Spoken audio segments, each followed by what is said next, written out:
Let him get me the Coke, right? Diet Coke, yeah.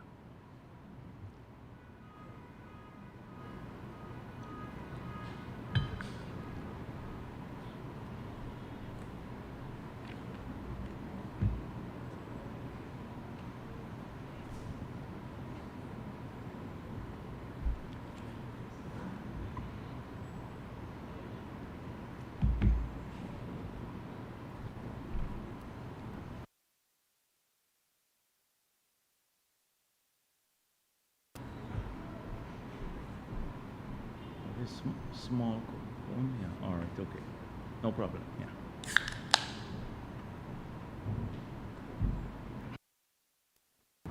And thank you for being here.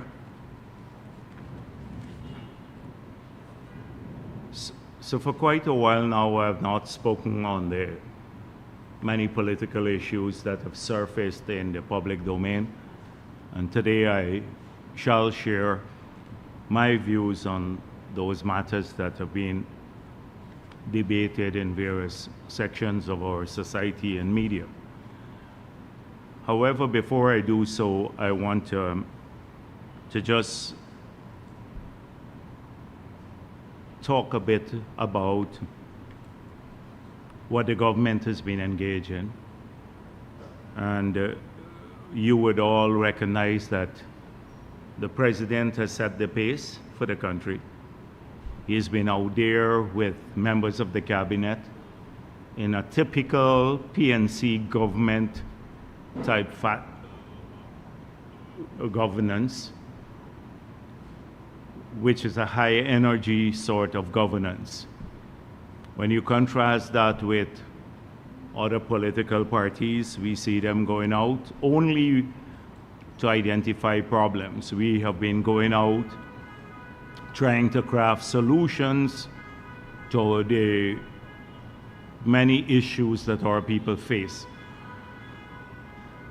As I said before, the president has led in this regard.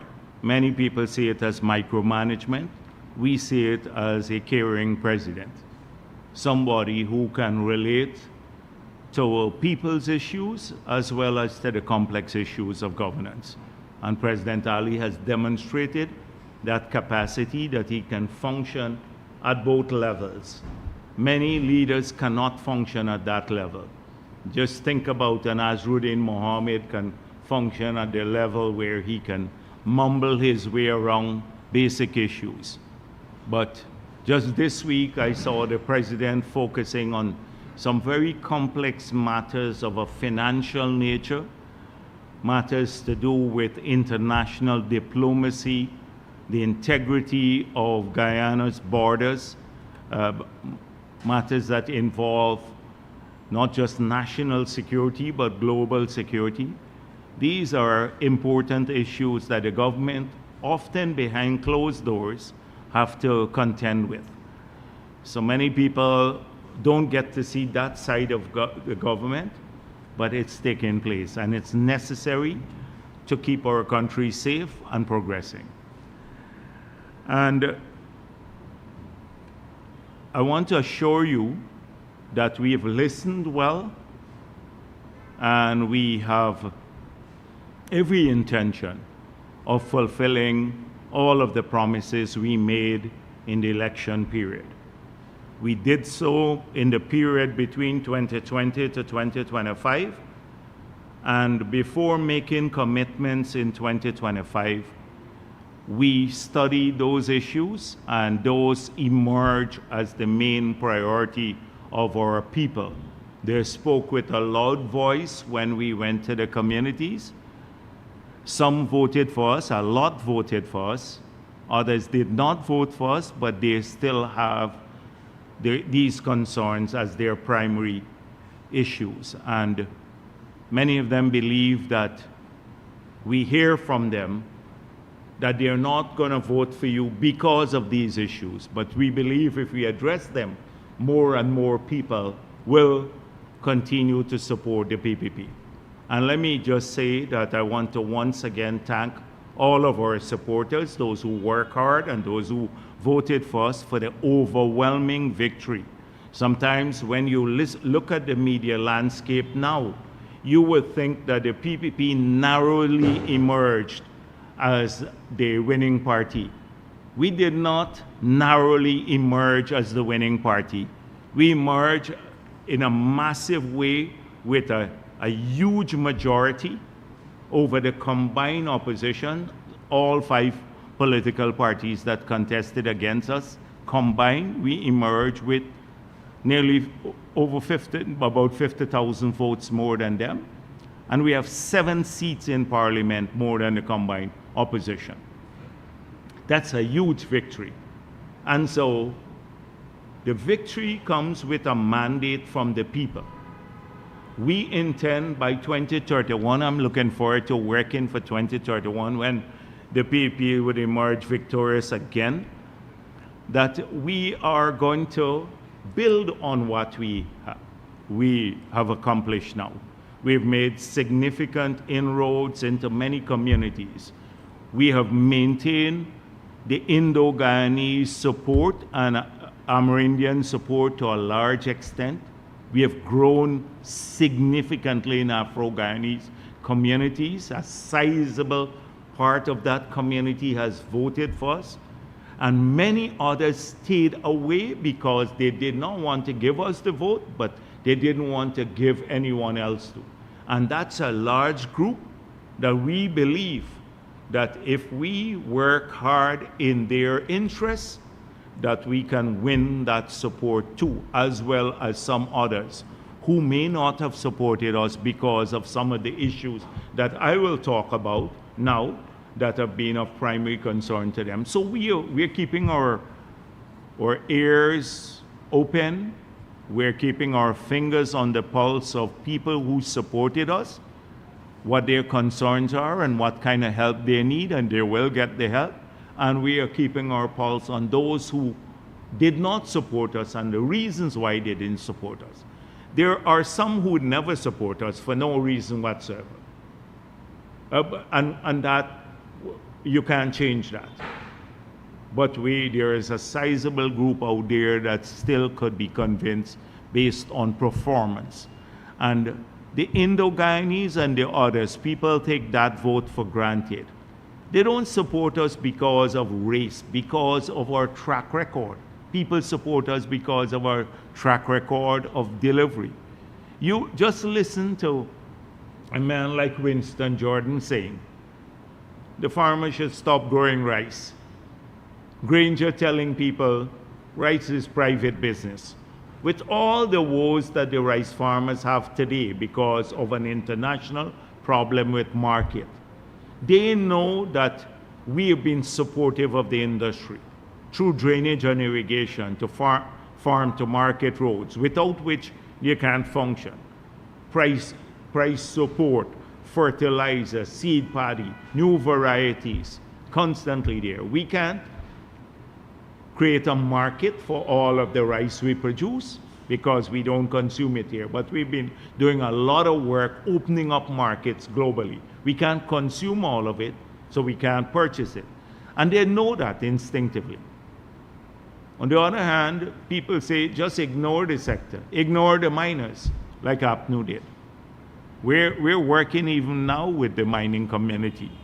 So I just wanted to say to people, we're hard at work, and we shall be so for the next 5 years in government.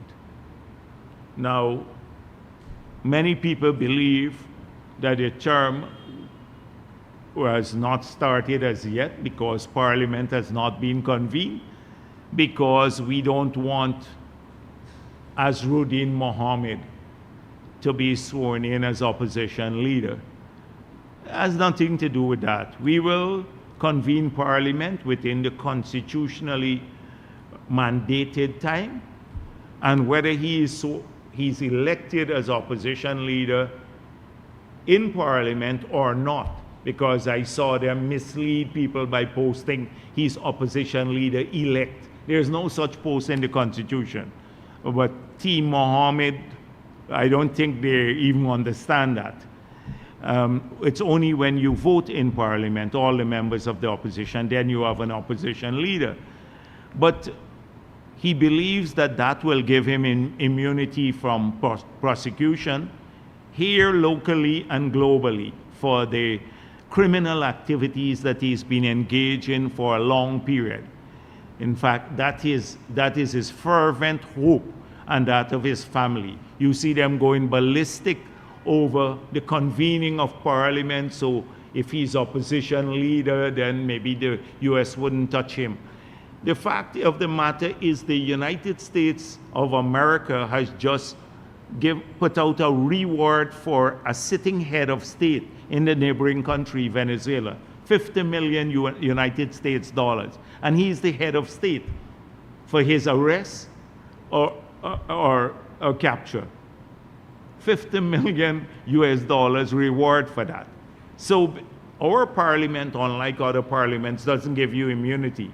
But the whole family, they're going crazy because, and I'll talk a bit about that, because for a long time I didn't speak of them. And I thought we're done with elections, we move on elsewhere. But they keep misrepresenting what the PPP stands for. They keep playing them the victim. They keep sucking people into their web of lies to protect themselves. And so I will speak extensively about them and their recent utterances a little bit later. But once the parliament is convened, we will pursue the agenda we've set ourselves in the election period and the agenda that we went to the people of this country with. I said it at the convention center, I think 2 weeks ago, when I had a press conference there. That agenda that we campaign on is not subjected to further approval of any civil society group or news media. We don't take our mandate from civil society or Starbuck News or someone else that wants the government to seek their approval or approbation for any initiative we pursue. That mandate came from the people of Guyana. They voted on that mandate. And whilst we have to subject ourselves to the laws of the country, the financial laws, the fiscal laws, etc., whilst these projects have to be implemented in a transparent manner, going through the approval of Parliament, the agenda is not subjected to negotiation or renegotiation. That agenda was established by the people of this country. And what were they? The better education, health care, more help for our pensioners, our children, people living with disability, single parents, helping people to own more homes and to build homes, fixing up our communities, cleaner, safer communities, getting more security in our country, creating better paying jobs for our people, spreading the initiatives, the economic activities outside of Region 4, because we've had a huge spurt of growth in this region and a lot of opportunities in the region, but we still have 9 other regions of the country where we have to migrate more business opportunities to those regions through a series of economic activities that we'll support either directly through financial injection from the Treasury or through the creation of a series of incentives that could be fiscal in nature or infrastructure and other support in nature. But clearly the goal of the government is to expand economic activities in all of the other regions of the country, so we make it easier for people who live in these communities to have jobs and better paying jobs. That agenda is not negotiable. And so every week they want to repurpose and reestablish the agenda. You listen to the the GHRA and the Starbuck News editorials and the Kaicho News and the others, and they want to change, establish the agenda every day. The agenda has been fixed for the 5 years. The people voted on it. It's now how they get implemented. And we have to implement them in a very transparent manner. The first reform that the government will pursue and is aggressively pursuing, President Ali spoke of it in his inaugural address. He said, I'm going to improve procurement in the country. So we want to make procurement fairer. We want the procurement to have certain carve-outs for people, small contractors, so that more of them could be brought into the core of contractors. We want better quality work. We want a more transparent system of tendering. And so we're already working on this agenda. One of the first manifestations you will see next year is a procurement website that will now advertise contracts around the country. So the current way of doing this is you put ads in newspapers mainly. So in 2024 alone, the cost to the Treasury of putting out those ads in the newspapers was nearly $800 million. That went to the newspapers. And once it goes in at one day, it's in the newspaper, except for the online edition. If people go and read it, it disappears. People can't read it the following day because it's not in the newspaper for the following day. If we have a procurement site now, once it goes up there, people can go to that site, and for the duration of their, the period when the tender is valid for, that is the advertisement, it shall be on the site. So you can then go there, you will see what the opportunities are. People don't have to go and buy newspapers now and scan the newspapers. For this, they can check from their phones wherever they live across the country. People have phones, they have now internet facilities in all, including in the Amerindian communities. They can check procurement opportunities across Guyana on that site.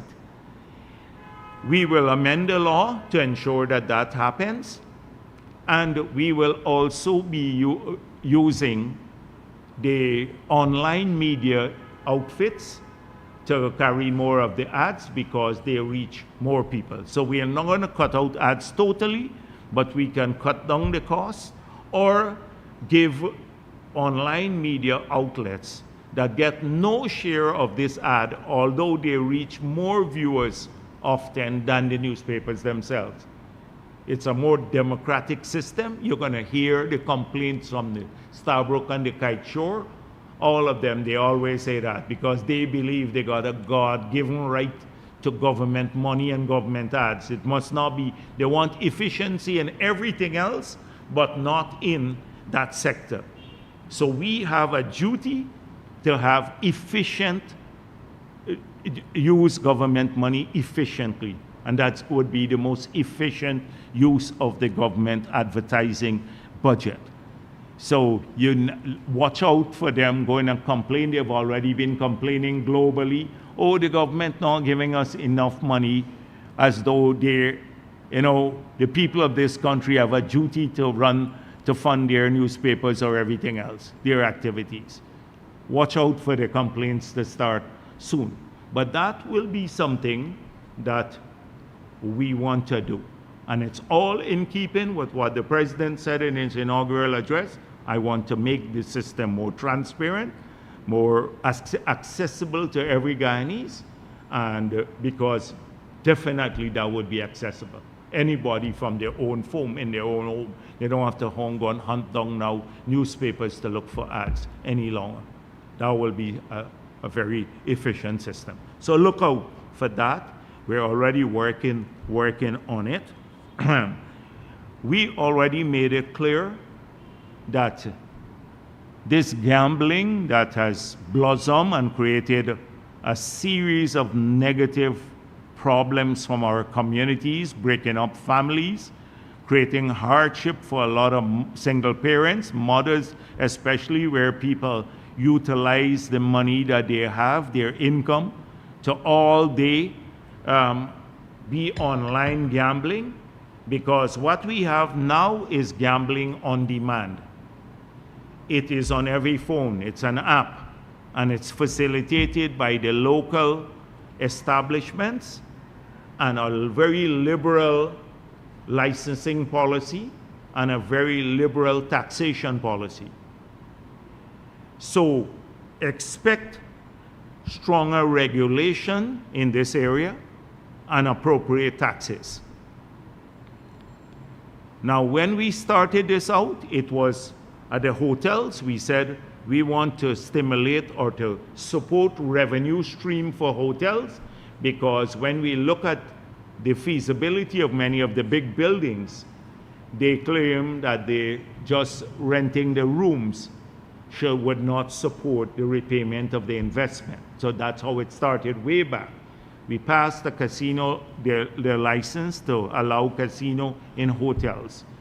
They have certain conditions, as though the hotel has to be 150 rooms and more to qualify for a casino license. You have to have a certain level of service. That kept it tight. But the moment when you have 400 or 500 outlets in every village across the country, and it's run on an app, it's creating a major social problem. I know some people even in here might be gambling on the app here, but it is right even in here. But expect changes, because it's destroying people's. If they want to gamble, they can go to the appropriate unit, leave their hometown and travel, etc. Not sit down in their home all day and use up the children's money or their income. If you want to, you can continue doing that, but you'd have to pay the appropriate taxes. So this, because if you can't appeal to a number of these people to accumulate anything, their entire future of accumulation, to build a home, to get a house, if they can, as I said before, the last press conference, if they would sell out or starve their child to gamble, how could you talk to them about owning a home or owning something else? And we have to change this mindset, and we can do it through the taxation system. We're not denying anybody right, but you want to do that, it becomes a high-cost activity. And you do it. And expect changes in that, and aggressive changes in that area too.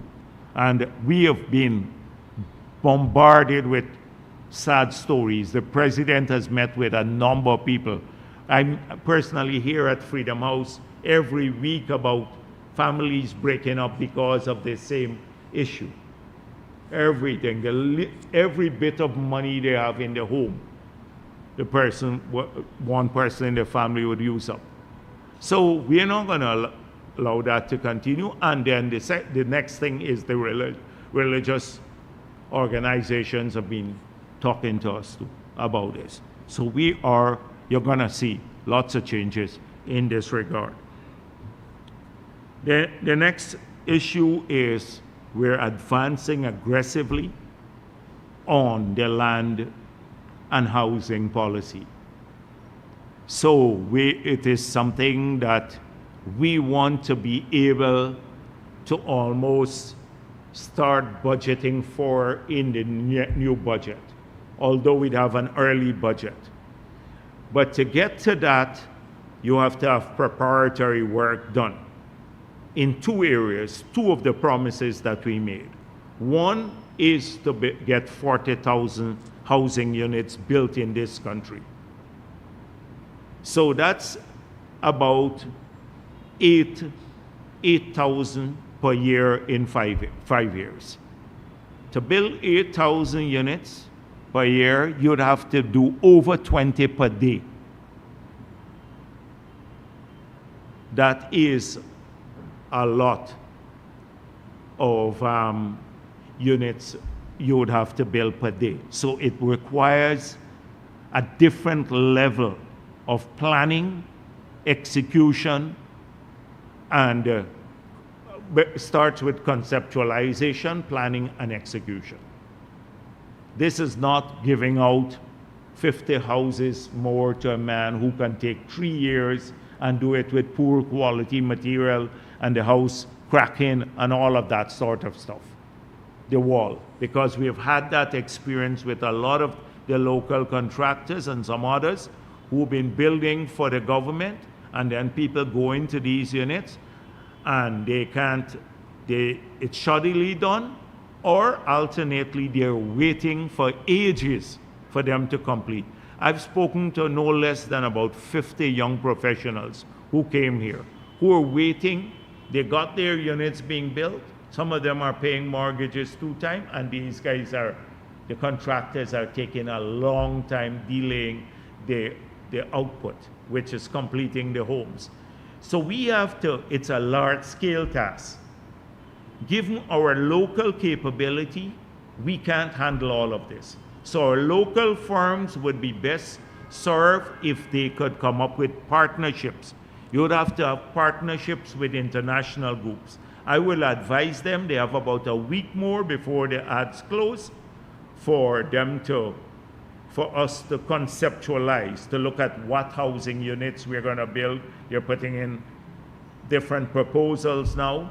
We'd have to examine the quality of the material, their pace of implementation, whether they have financial capacity to complete this large-scale task. So I would advise now all the local contractors who are interested, you can't do this on your own. You have to get together in larger groups, because to do this if you get 1,000 units to build a year, you have to do 3 houses per day. You know, taking out holidays and so. You have to do 3 houses per day. Which person can handle that now using the same method of construction? So we'd have to change the method of construction. You'd have to change material. They'd have to bring factories here to produce the housing material. So a lot of prefabricated things where you're producing them in the factory and you're just assembling on site and using like good certified material, but paneling material, etc., that you can move faster, that are environmentally friendly and durable and wouldn't crack and all of that. So that's what we're working on now. Before the ads close, I would urge you, so you don't say you don't have opportunity, to put in your expression of interest now, because we're working on that to start aggressively next year with this housing program. That's the first element. The second element is, how do we help people to build? Some don't even have to build with government. They have their own houses. They want to build their own homes, or help them to upgrade their homes.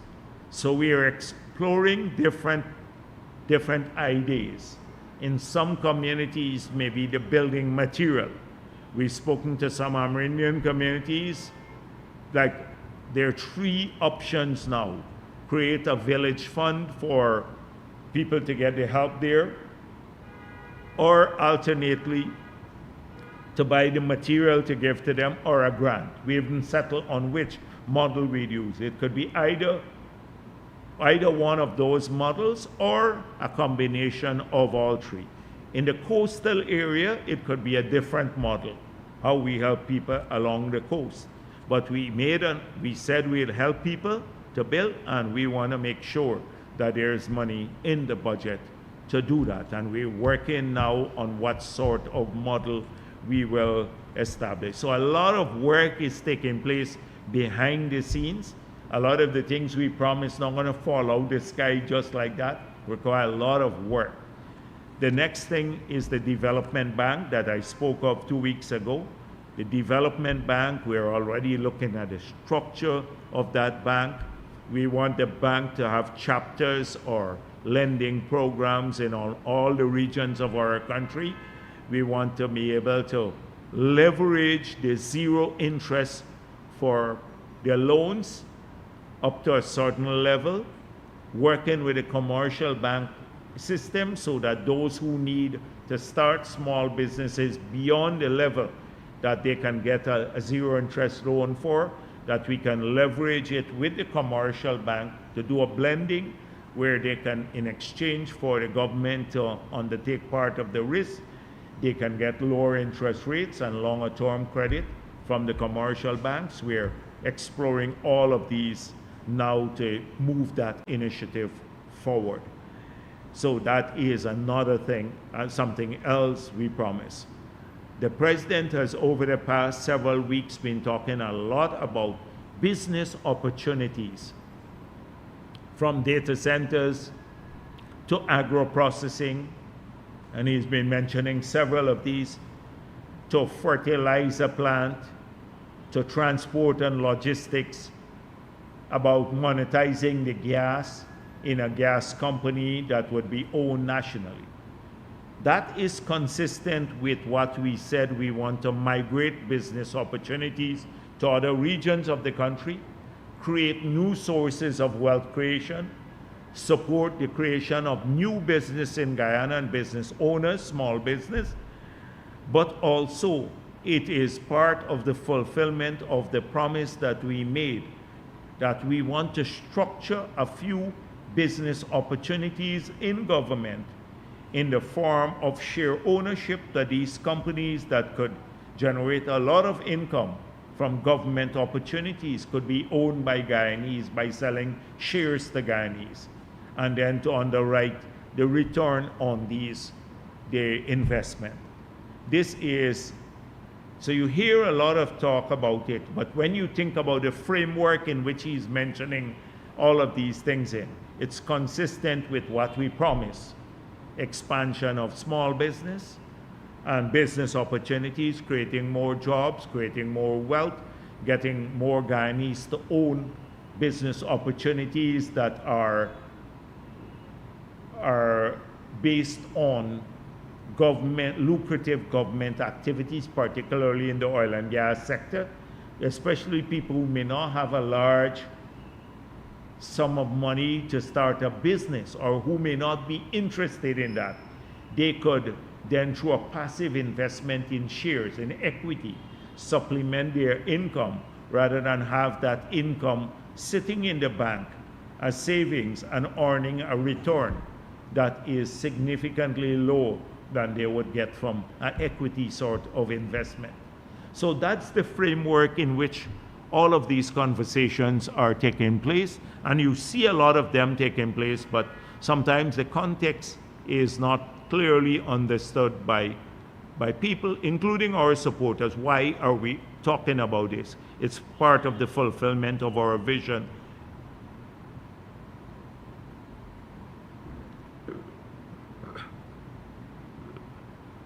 And promise.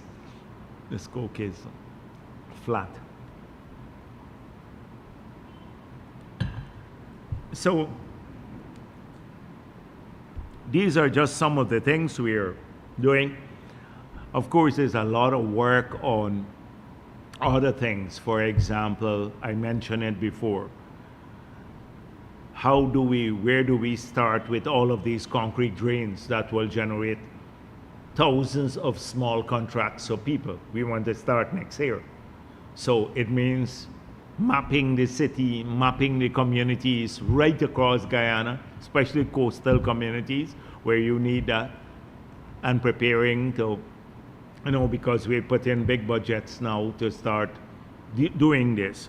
We're looking for land for landfill sites across the country because we promise better, cleaner communities. So we want every NDC and the villages, the big villages, to have places where they can take the garbage that's not far away from their communities and process the garbage, so that we would support their through more funding and through the provision of equipment, all of these NDCs and tongs, to it, the capability to clean the place up, which is something that our communities want. A lot of that is being done.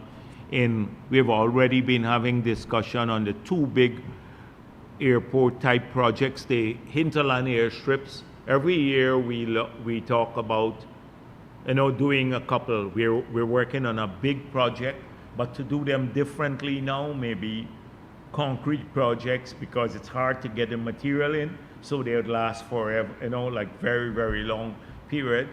And the Lethem Airport, the municipal airport, which would have an international link for agro-processing. Soon you'll see a prospectus come out for the private construction and operation of that airport, because we believe we can make Region 9 a major hub for food processing and for export of food, etc. So I'm just going down randomly, and a lot of the things, there are hundreds of other things that we're working on. You see a big push now to complete the gas to energy project. That was in the news. I think the contractor himself spoke about where they are with this, the challenges they have. We're sitting on that. The transmission mains that we're working on now. I think last week the cabinet just gave approval to create a loop system for more efficient use of power that can reduce blackouts, because it's linear now. If the break, as you know, you have a break here, everyone then loses power. But if it's circular, you can route the power through the loop. We're working on that. The big transmission main project to Berbice, that's being worked on aggressively. The solar, you recall, we awarded contract for over 30 megawatts of solar power in Region 2, 6, and 10. Those are far advanced. We intend to expand the provision of power in the Amerindian communities. In these areas, we've had a lot of requests, and the mini grids. All of this is being planned now to roll out, so that we can improve the power situation there. The big roads are already being designed, the ones we promised. The highways being designed, and the feasibility studies are being completed a long time back for these roads. You just have to expand them. They're single roads, so you just have to expand them. So a lot of that is being done now in preparation for the new budget, which will come early, and hopefully we can then advance a lot of these measures in the country. These are just a few of the things I wanted to mention. I saw this week that ExxonMobil Guyana chief said, converting into liquefied natural gas, not a priority. Let me make this clear. When we said we want to monetize the gas, and that we were going to go out for an expression of interest to get a company that would work with us in a tripartite way, and with us and Exxon in a tripartite way. We're serious about it. And we made it clear that we want to do this earlier rather than later. And we made it clear that we want to use the associated gas, and we want to ensure that Haimara and Pluma, that the gas there are utilized by Exxon, or if they don't want to move to the project, then we get some other contractor who might want to use it for a project.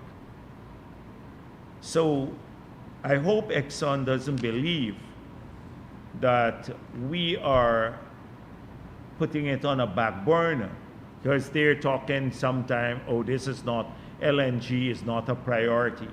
Now, anything that would make the project feasible will be a priority for us because it will bring a revenue stream to the country. So we made it clear at the beginning that when this project is being examined by all the parties, that we have an open mind now as to the use of the gas. That the most feasible use should be pursued. The one that brings the greatest return to Guyana and to our people. And that would also justify the investment. Because we are not putting in the investment, it will be done by private individuals. So they have to have a say in what the gas is used for. But that is what we intend to pursue. So we haven't taken any option off the table in the pursuit of this project as yet. And LNG is one of those very feasible options, and that could be done faster because you can do it through a floating platform. I hope Exxon doesn't think that by trying to take this off the table, which it seems as though they're doing by saying it's not a priority, that they would delay this project that they were not initially interested in because the infrastructure to promote other use of the project will take much longer than a floating LNG structure to use the gas. So I hope I'm wrong because I have not spoken to them as yet, but since he mentioned this is not a priority, let me say it returns anything that will monetize the gas and bring a revenue stream to our people will be a priority for us. So I have to disagree with him here.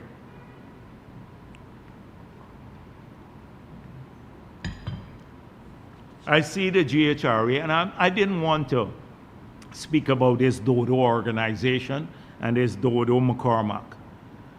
He wasted time, been here fossil about 200 years, been there, negative. I think he hates this country. So GHRA warns against partisan hijack of constitutional reform. He didn't say a single word. When APNU promised this in 2015, and they got Nigel Hughes, paid him a ton of money to produce a report that never saw the light of day. In fact, if you go back to when he was questioned about the report, he said, I submitted this report, but we can't find the report until now. And it was under Nagamutu. Nothing happened. We made a promise. We said we will go back to the model that we used when we had the extensive constitutional reform when I was president. The model was 5 from the government, 5 from the opposition, and 10 from civil society. We put that in our manifesto in 2020, and we put in place a constitutional reform commission with that body. 10 from civil society, 5 from government, and 5 from opposition. We didn't even say 10 from government. That's what we put in place. The commission has been established. They can hold consultations across, they will hold consultations. They can have sectors that will make reports, but individuals can write them too. So how would be, if you are not happy with being part of a sector, you can write to the Constitutional Reform Commission and lay out all your views on what you propose to change in the Constitution. Their job is to listen to people, have hearing, etc. How could we, a partisan hijack? He didn't say a word. And I know why he didn't say a word, because the GHRA, APNU paid them some money, hired them to do something for the police, and then one of their members was placed with a healthy, really, really healthy sum of money placed on the prison reform, what they call it, Granger had all of these things, commission of inquiry, and to produce some report there. They were in bed with APNU. Didn't care about constitutional reform then. Didn't care about the report that we spent money on that never surfaced. Now they didn't even care too much when Granger refused to accept the results of the no confidence motion in flagrant violation of our Constitution. They didn't have to say much when he unilaterally appointed the chair of GCOM in flagrant violation of the Constitution and 25 years of common practice between the political parties. I didn't have a word to say about this. Now he's talking about GHRA warns against partisan hijack of constitutional reform, when the Constitutional Reform Commission is 5-5-10. These people are a waste of time, all the time. And he wants to go back to the past. So I just saw it, and I just thought I'd share my view, because every time I talk about this group here, I lose some energy. I get tired with them. They'll never give up.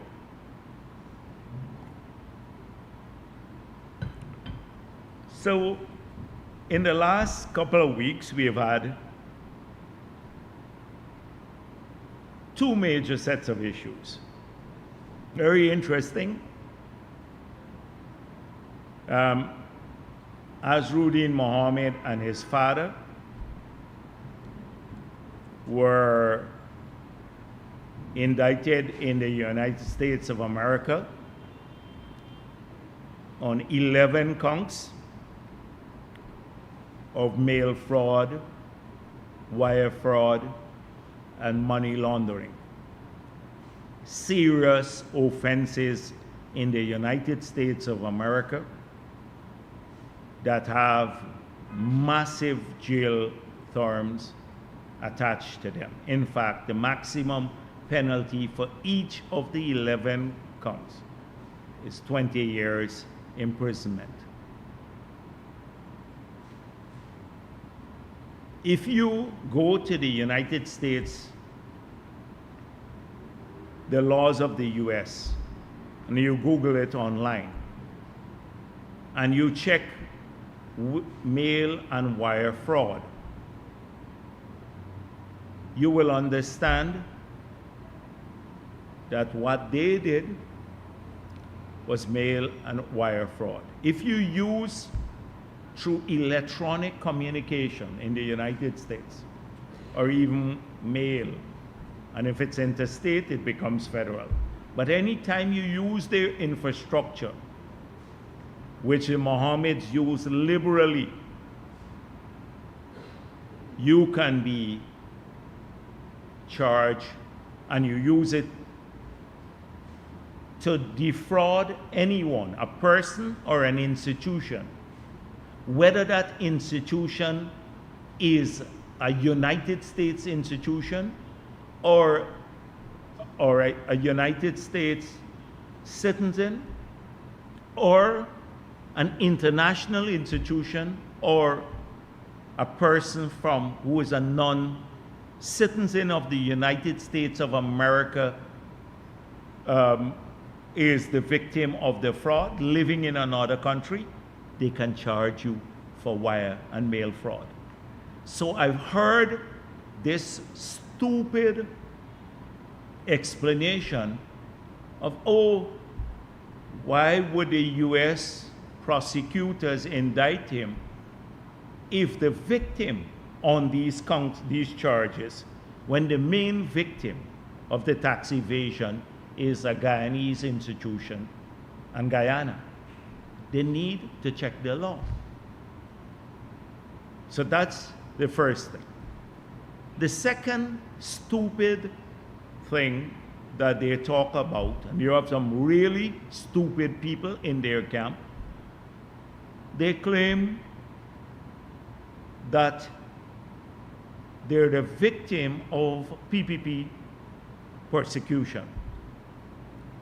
So, you recall them talking about the PPP. In fact, Azruddin Mohammed on several occasions have said to the public at Umaniyana, when he went to vote, I think observed the vote on the discipline services vote, gave interviews with the local media and said, the matters in the United States of America would be resolved, implying that there will be no consequences for him or his father. Those matters would be resolved. They would not result in an indictment, in him being charged in the United States of America. So we've established now that he lied to the people of Guyana. He lied to his own supporters by saying, oh, these are matters that will go away after the elections.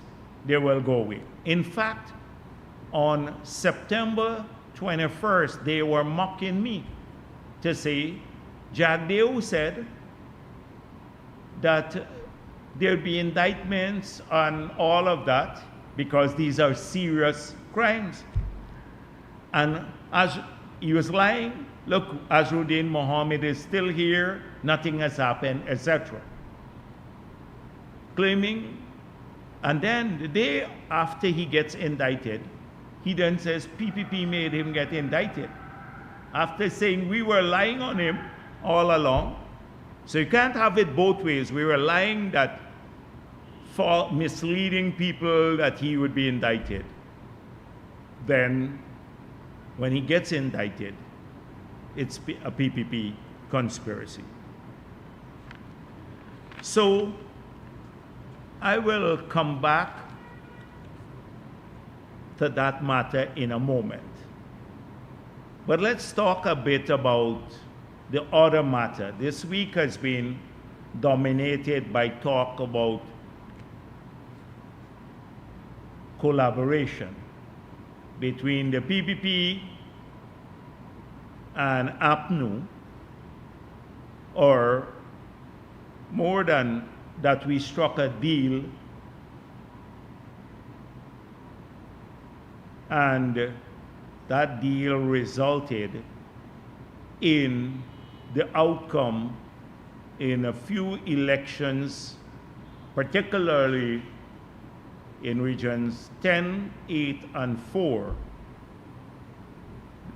that we currently have. So let me go back about and deal with this collaboration, word collaboration. From the beginning, the first week I sat here and I said, the Mohammeds, if they come after the PPP, which they were doing, they started doing when they started their campaign, we will defend ourselves. And they issued a release, and then the same week I said, we are aware they were having discussions with APNU and AFC way back in the past. From the moment they were indicted, not indicted, they were sanctioned. In mid-2024, when they were sanctioned, and the PPP said, you're sanctioned, we're not going to put our country at risk by doing business with you, because the United States government made it clear our banks could not do business with them. Anyone who does business with them could be subjected to sanctions. Government and individuals, but also we could suffer, our people could suffer severe disruption of their lives and economic activities if we didn't take action against the Mohammeds. The United States government expected these actions. So the first was when we took away their cambio licenses, their license. They were very upset with that. And then the banks moved in and closed their accounts. And then they lost all of their other concessions, etc.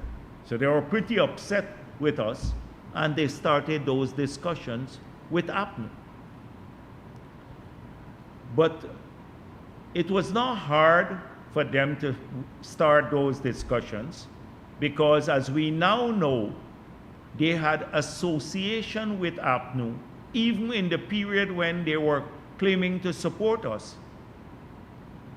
Because they used to say to people close to us about which minister they were paying off and compromising basically in that period when APNU was in office, to make the case against them go away, because the United States of America was sharing information with the government of Guyana about their wrongdoing, but there was no action against them because they were in bed with APNU AFC since then. And GHK Lal confirmed that they were receiving information about these guys. Remember, the investigation started a long time back. So it was not hard for them to resume those discussions and collaboration, and it started since then.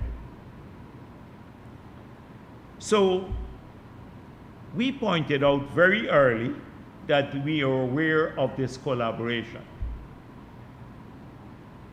When we said, and the photographic evidence emerged of the secret meeting that they had with Nigel Hughes. And when it came out, a news story came out,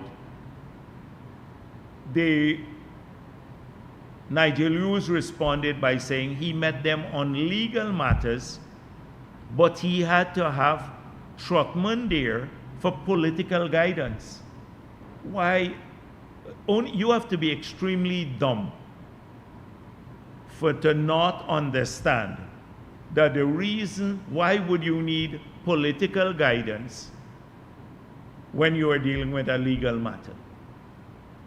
So that collaboration started a long time back. Throughout the campaign, we saw it.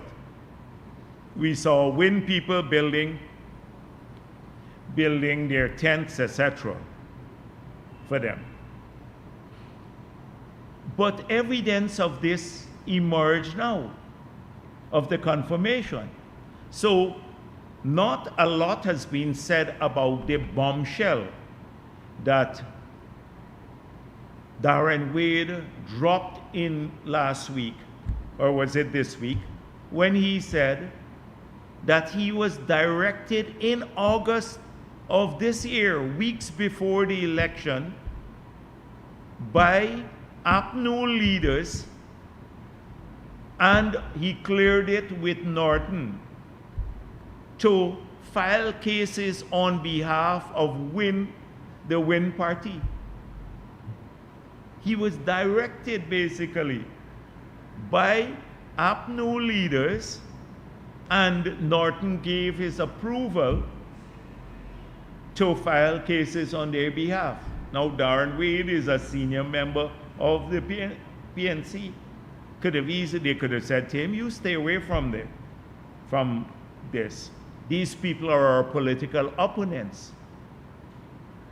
And if one wants to go back now and understand why, throughout, although they knew that WIN was cannibalizing their base, why many of the APNU leaders were not taking a position. They were lukewarm in their criticism of WIN, because there was this collaboration. It's either at the party level or through individuals who were either compromised by money or had a long history with the Mohammeds that they did not want revealed. And so that's very evident for the whole country. People are saying, look at what's happening. This man is going into their base. And in fact, they're encouraging him. A lot of the social media people who were pro-APNU suddenly switched to Win. So now you see them, propagating on behalf of Win. So therein lies the explanation about their campaign. They didn't mind. In fact, I don't know if they didn't foresee it, but we forewarned them. I personally said to many of them, you're coming in number 3. You're coming in number 3 in these elections. It's either their hatred of the PPP was so dominant, or they were aware of it, but they were compromised. And I think in the spirit of the collaboration, they were more compromised. That is why they were not fighting back. So when you talk about Win, talking about collaboration with anyone, this is evidence of collaboration. Darren Wade made it clear this week that he got approval from the PNC leadership to support Win. That's one. Up to now, in spite of all the fight, APNU this week put out a statement saying Win should defend themselves. The Mohammeds must come out and defend themselves by revealing, exposing the PPP leaders who were close to them. So they must be compromised by money to be, even at this stage, trying to defend the Mohammeds and talking about due process in the extradition if there is request for extradition. They defend even now the leadership of the PNC. And I believe that many of them may be compromised by money. And then,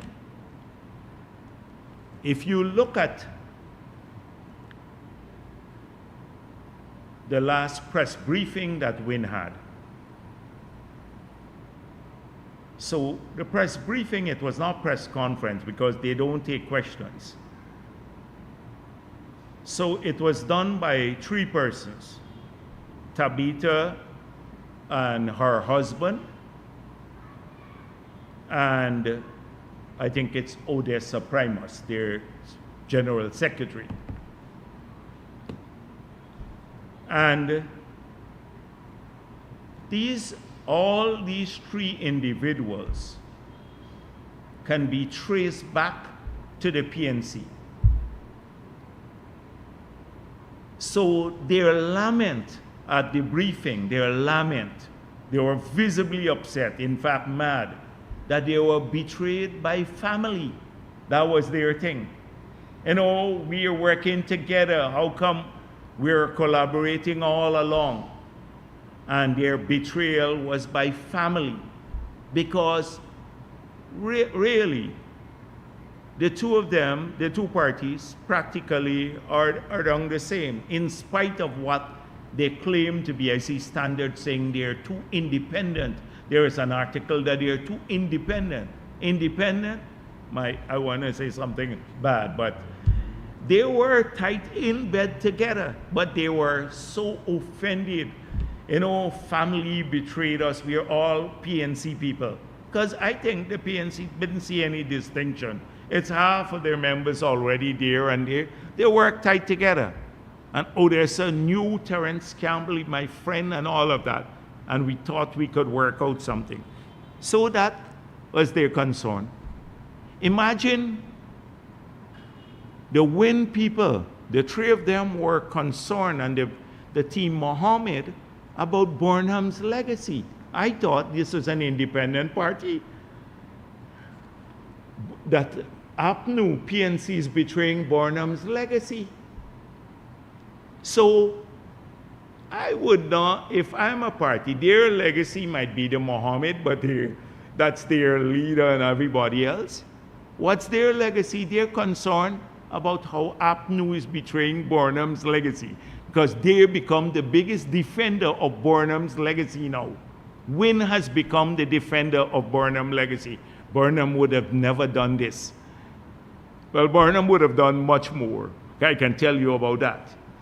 But they have become the defender of Burnham's legacy. This is Wynne. That all tells you about the tightness between the two. They're wedded together. They're attached at the waist. They're attached at everywhere else. These parties. So,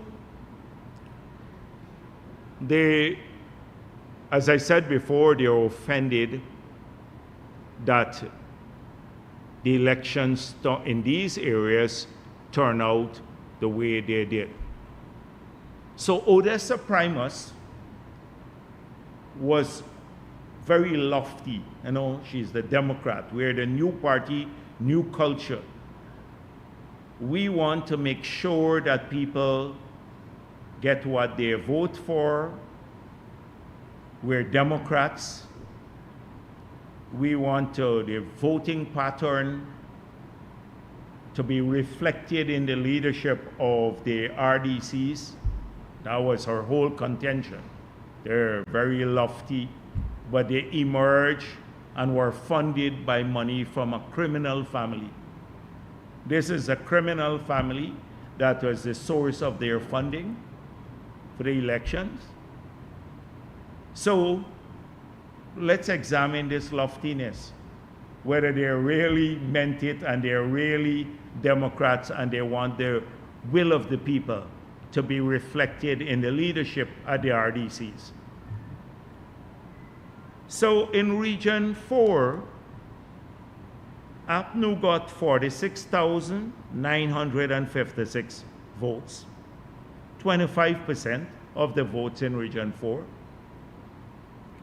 Wynne got 41,627, 23% of the votes.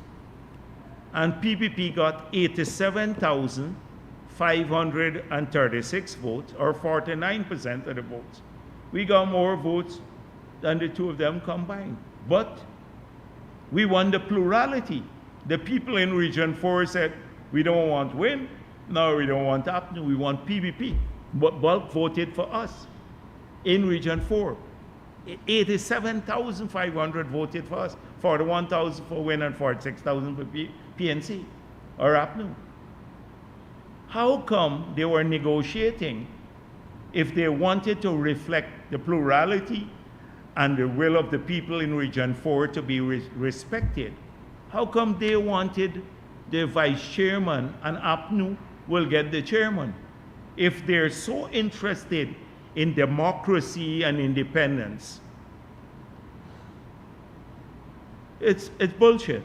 You know that they're talking about this. It's nonsense. If they really believed in that, the PPP should really emerge as the chair. If they believe in that, we won the plurality by a significant number. They didn't even come close to us. We have 46,000 more than Wynne and 40-something thousand more than APNU. 41,000. In Region 4, the people in Region 4 spoke. So they were willing to negotiate with APNU. Now, we did not negotiate, let me make it clear. We had no formal negotiation or informal negotiation with APNU. Let me make that clear here today. Nothing of the sort. So they negotiated with APNU, their partners, although Mohammed said, I'm staying independent. They're in bed with APNU. to get the vice chair, and APNU will get the chair for Region 4, although they got 40-something thousand votes each. So I found out about the elections, and they're blaming. They said we got 18 votes, and we have 17 councillors. So that it has to be APNU who voted for us. But could have been a Win supporter too. Because it's a secret ballot. How come they know that it's APNU who voted for us? How come it's not FGM or Win supporter? They don't know. They don't know who voted, but that must be a Democrat among their ranks who think it's the PPP won 80-something thousand of the votes, the 87,000 votes. We got 40-something thousand. They should be chairing the region. Might be one person with a good conscience. But they are offended by that. But they were trying to shaft the will of the people of Region 4. That's what they were doing. They're collaborating to shaft the people of Region 4. So,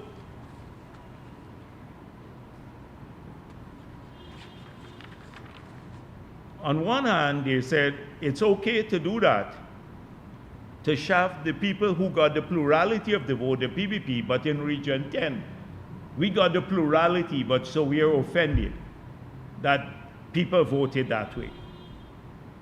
We have no interest in the leadership of Region 10. The people want Win and they want APNU. They'll get Win and APNU. And in Region 7 too, they will get Win and APNU. Or Win or APNU. We have no interest in the leadership position. That's the party. And we allowed our councillors in that region to vote however they wished.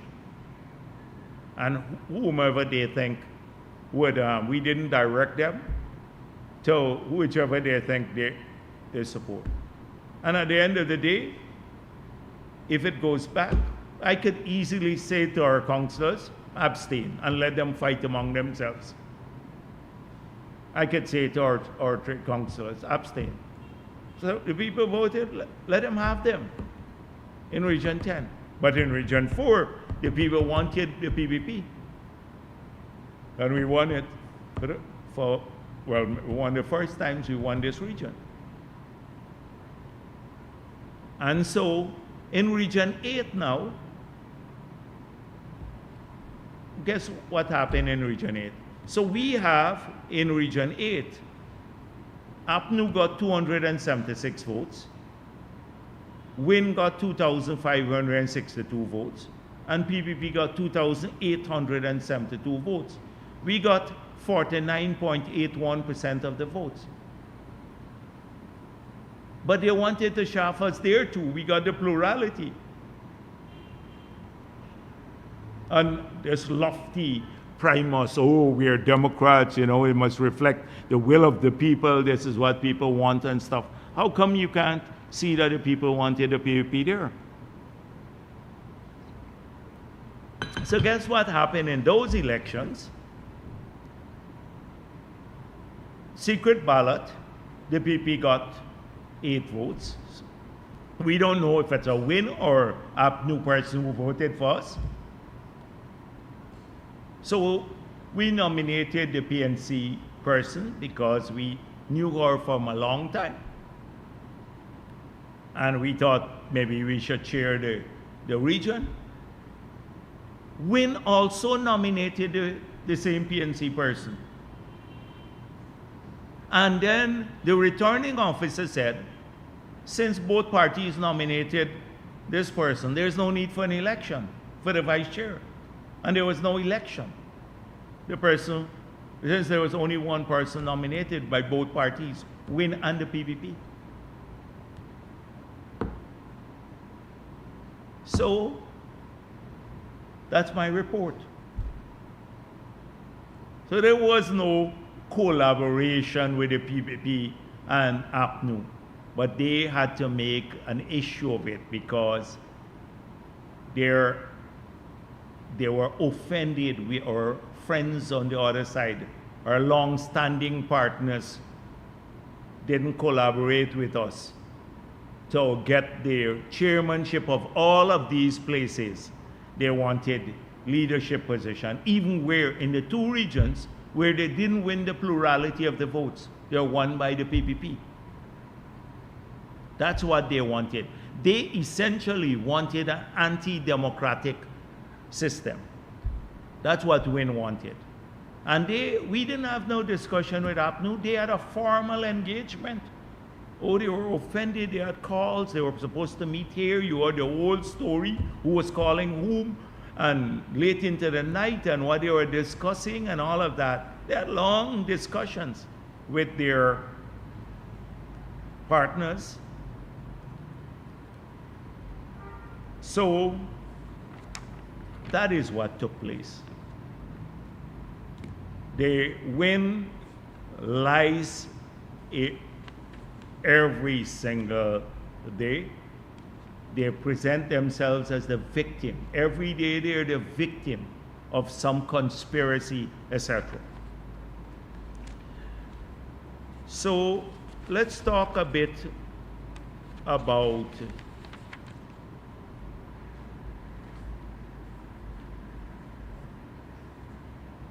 return to the Mohammeds.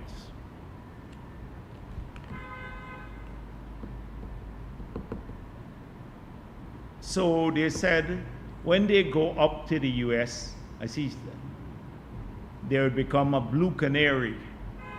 They would sing. Now, you remember King Canary and Prince Canary went to Barbados for a singing session. And at that karaoke session, clearly the US prosecutors were not impressed with what they had to say. The singing didn't go too well with them. They were hoping for a plea bargain that would lead to them not being indicted. They were indicted on 11 counts, each carrying 20 years maximum imprisonment. So the singing session didn't go too well for them. The US prosecutors obviously were not impressed with their singing. And I've been urging them to sing for a very long time. In fact, when they claimed that he had evidence about PPP collaboration, I've been urging them to sing on everybody. And trust me, if they had anything to sing about the PPP, they would have sung it. The song, you would have had all kinds of songs, all kinds of tunes, canary, sparrow, maybe larks, everything. Everything would have been out in the public domain in the campaign period. So they're free to sing. I think the people who are worried about the singing are APNU people, more about the singing. You see one GHK Lal, the thought of the singing has surfaced, and he is suing people. He is panicked. He had a mini singing session with Travis Chase, who he gave a license to, gold license to, although you have to be in good standing. I think Travis Chase is a convict, and you can't get a gold license. You have to carry in police report, all of that. But Travis Chase got it. Travis Chase gave him a forum to do some singing. Imagine, somebody sent me the thing, and he said, I never met when I was at the gold board any of these people who were selling gold to the gold board except in the presence of someone else. The man couldn't even trust himself to meet people alone. This is... So there would be a lot of singing going on. You see how quickly he's panicked? He's been cussing me for like every day for the last, maybe, I don't know how many years, and calling everybody under the sun corrupt. We're all corrupt in the PPP. No evidence of it. Calling people corrupt. One thing surfaced, because he was the chairman of the gold board when a lot of the gold was smuggled out. And so let me say this here now, that the GRA, the police, must immediately start the investigation of all of those corrupt officials who collaborated, and the gold board, who collaborated with the Mohammeds in smuggling the gold in every period, in the APNU period as well as the period under the PPP.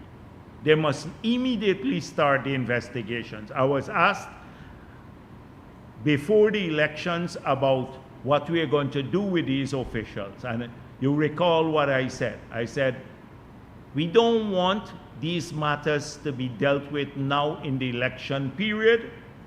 There will be time enough after the elections to go after these individuals who have collaborated, and a time is now. And I expect that a full-fledged investigation would be launched into those people who, from the gold board, including JHK, Lal, and the others who may have been complicit in assisting the Mohammeds to evade the massive sum of taxes. Now, you have seen the GRA. I was asked before the election, what is GRA doing about the taxes? Aren't you collecting these taxes? Well, the GRA has sent them the assessment. And you've seen the assessment with the penalties, that it's $191 billion. I told you already that the sums would be substantial on the campaign trail, because you have to calculate the penalties on all of these. And so the GRA has now acted. Let's see the defenders, all of those defenders who believe, who want to beat their chests about rule of law, and they're cleaner than the whistle, you know. But let's see if they're going to support the GRA now, a tax authority in Guyana that can explain every bit of the assessment, how they came up with it. It's a professional agency, whether they will support the GRA to collect the taxes now. Because let's see if Stabrook News, the conscience of Guyana, and the GHRA, and all of these people who talk about, you know, transparency in government, well, let's see if they will support GRA to collect those taxes. It's $191 billion only for the years of assessment from 2019 to 2024, I think, because there'll be much more to come after the other investigations, I gather, for other periods in when large amounts of gold were smuggled out of the country. So let us see those who are going to support this. Watch out for them. Let's see what they're going to say. And let's see if the courts, because here in Guyana, because we have some funny things happening in courts here too. You saw the US brought up the same indictment where I think it's on either the wire fraud or the mail fraud case charge, where they have evidence, and I think they have the individual, because in the indictment they didn't name the people, I guess, to preserve the anonymous character of the witnesses and stuff they have. So they have, I saw that, I read it carefully. Obviously, they have the people who they compromised to create the false invoices in the United States to submit to GRA here. We have, when we went to the court, we had the check, that a manager's check issued by a US bank. showing they paid this huge sum that they declared for $75,000, but they paid $680,000 for their Lamborghini. That alone should tell you how much of a stinking liar this guy is. He is just a blatant liar, and he got some people defending it. You're a blatant liar, something that could obviously be proven. Let me see if he's going to tell the judge what excuse he'll go over there, whether he'd have the trolls in the U.S. cussing the U.S. judge when he can present the evidence there and say, no, it's $75,000 he paid. He present the evidence there. So that will come up back in the courts here. Let me see how the judges will process that now. So clearly, the GHK Lal and the other enablers might be worried, you know. So I was saying that GHK Lal said he's not loyal to anyone. He's loyal to the PNC, to the country. And he's above board. He doesn't even shake the hands of presidents, President Granger or Irfan Ali, because he's a clean man. Under APNU, there are two ways you got a job. Either you're loyal or you're corrupt. And if he wasn't loyal, then there's only one other choice. So I hope he's considering that. He could have easily claimed I was loyal to the PNC, and that's why I got the job. But he's saying I wasn't loyal. How did he get that job? That's a cushy job. And that was an important job there. How did he get it? As chairman of the Gold Board under APNU, when you know those positions were preserved for people who could either do things for the minister or the others, or people, or something else. So he has a lot to answer. The shine, he doesn't look so clean anymore. That's why he's panicked. He's running all over like a headless chicken, running around the place. It's coming home close to him.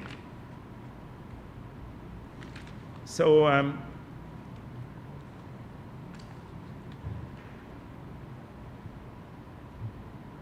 I keep saying to people that the Mohammed camp, especially the Mohammed family, is in full panic mode.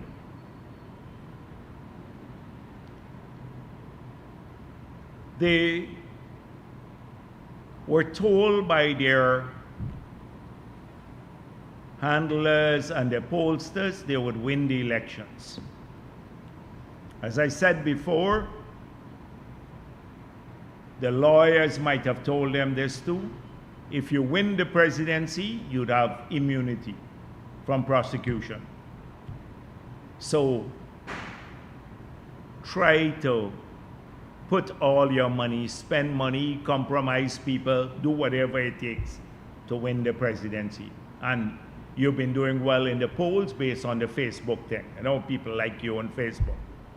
Put a lot into that. So people would think they'd be happy because they got 16 seats in parliament. They're not happy. They're not a happy lot, because in spite of all of this, they realize they can't run away from accountability for the criminal activities. So now they're going back to emotion. They're quick to play victim, PPP, conspiracy. So now they're back to the usual thing. When the indictment came through, suddenly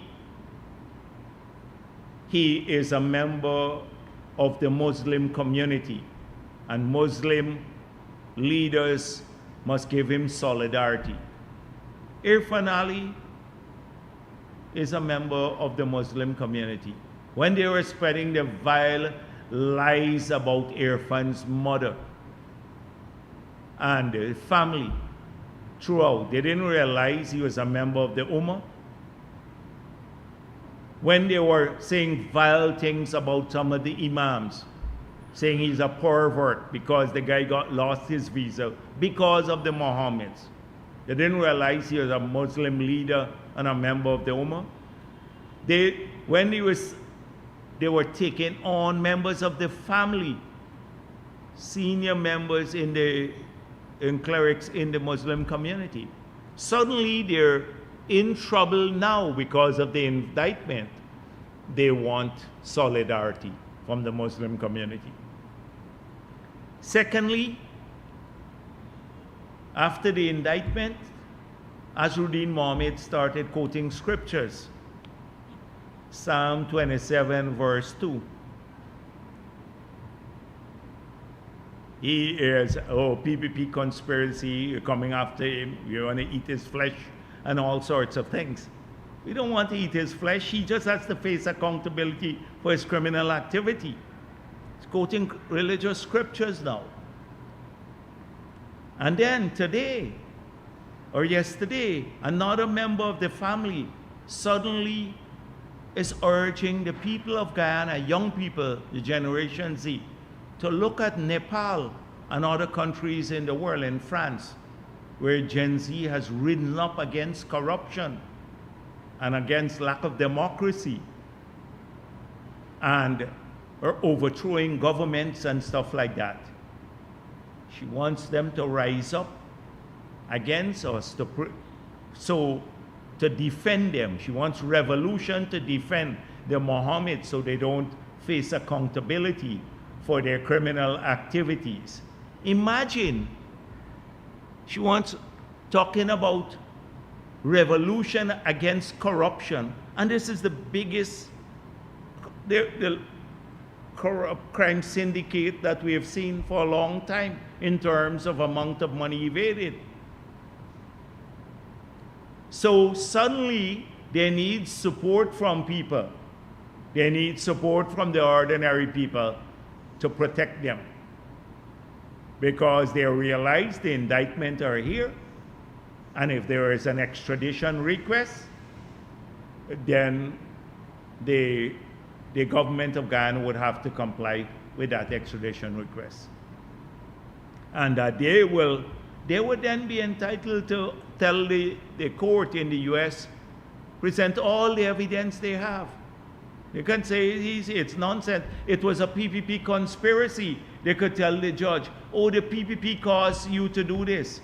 The PPP could tell those prosecutors here in the US to charge us. It's not you don't have any evidence here. His lawyers could make that case.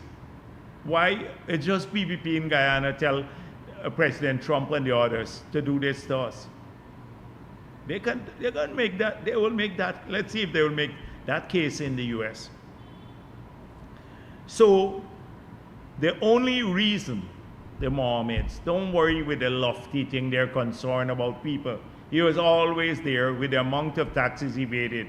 You think the few things that he gave away before the elections or just after the election period, is it motivated by concern? He came into politics. I started off that way by going back to June of 2024 when the sanctions came. He entered politics to save his ass, thinking that it would prevent what is happening now, the indictment from the United States of America. It didn't happen. So we are now, we are working, they're talking about saying 2031 they will win.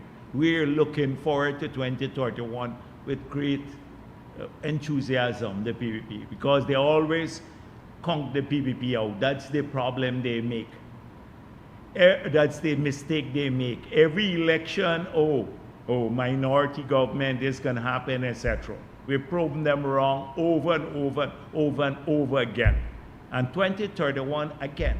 They think we're going to be sitting down working. I started off by telling you what our work will be, and things fulfilling our promises, and we'll work for all of our people, including those who didn't vote for us. But we'll support our base too, and those who supported us. I want to say to them today, you will get support. And a lot of you who are trying to see me, you'll get to see me, so don't worry. Many of you have been trying. I'm busy now. We're working on the budget. You'll get a chance to see me.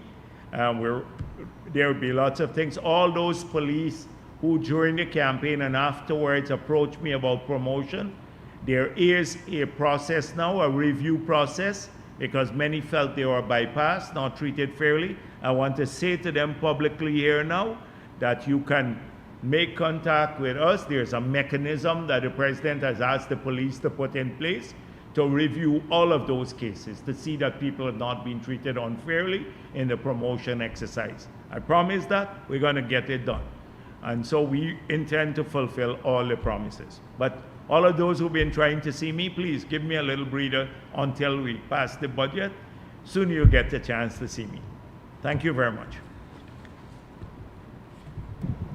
Dr. Jagdeo, Michael Rodriguez for Daybreak News. As much as the PPP is known as the government to deliver on economical promises, so far the intent on enforcing laws that it relates to wrongdoing by politicians, whether it would have been what has happened between 2015 and 2020 by APNU or the Mohammeds, or now what's been found to be the collusion of JHK Lal. It's all been just rhetoric. Nothing has been delivered so far. Can the Guyanese people expect a time period when the PPP government will get serious with this kind of corruption? No, but give me a case.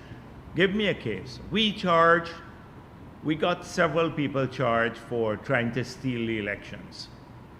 It's been a nightmare for us to get the hearings started. This question should be directed to the judiciary too. I keep saying this. So in other countries, this is moved with speed, great speed. And until now, we haven't completed that. We had a whole set of false starts because they didn't want to convict the people, because it's clear that they were trying, 3 persons were part of a plot to steal the last election. There's strong evidence for that in 2020. Strong, irrefutable evidence. No court will review that evidence and not convict a person, but they don't want to do it. So they just don't, they drag on the case, nobody wants to hear it, they start it, drop it, etc. That's it. Not because of a lack of will. I told you that after the elections, we're going to come back to the tax cases. We have come back to the tax cases. I told you before the elections that we will go after all the people complicit in customs, in GRA, in the police, and in the gold board with the smuggling of gold. We are doing it now. I just urge publicly these agencies to do the investigation. I can't do it myself, but as politicians, publicly we're saying it. It should be done. It has to be done. And people have to face consequences too. So we take this seriously. Given your acceptance that some sections of the judicial system acts in rogue manners, do you think you'd be able to execute an extradition request is made? Do you think, and if you're confident, if there are any shortcomings with the judicial system and the police force in ensuring an extradition request is expedited, if things don't go as they should, what will be the government's response? Well, extradition requests, we've had several. Several people have been extradited from Guyana, and the courts have moved this swiftly. Let's see if, when you have money, if it makes a difference. We're going to be watching carefully, and not only us, the international community. So people should have natural justice. They must have due process, every Guyanese, but also you can have natural justice and due process and move the case along. Move it along. Because look at election petition. Election petitions are supposed to be heard continuously, until you conclude it. A court could easily have 2 or 3 days of intense presentation of arguments at every level, and then give a ruling. Doesn't have to be long and drawn out. They would like that. The Mohammeds are gearing up for that.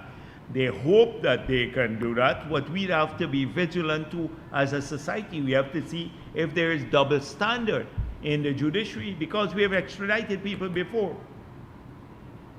Jagdeo, recently, only yesterday, you mentioned it earlier, Hannah Mohammed, one of the younger Mohammeds, made public statements for Nepal-like revolution in Guyana. Some of the wording really adds up to inciting public terror, and past WPA members would have been charged for things like that. Why do you think the police is not acting on things like this? I don't, they may very well be acting. I don't know if they're acting, but I just spoke about that.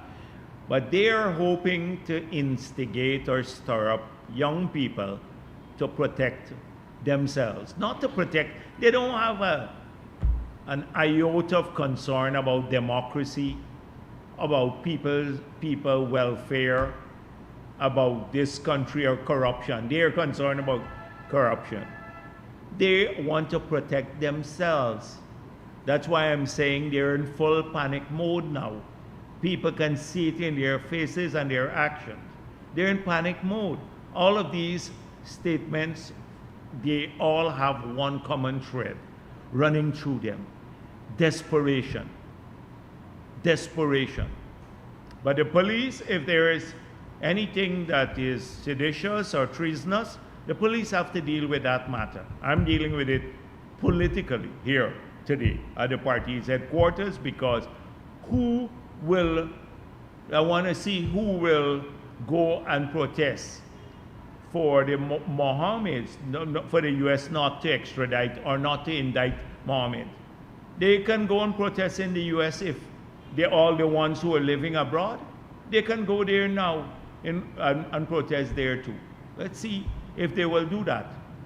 Than that statement, Dr. Jagdeo, are you concerned that in the extradition process, which will take a few weeks, the longest, are you concerned that we could have a rehash of what happened after the Adriana Young's death? No, given I'm not going to speculate about and deal with what if here.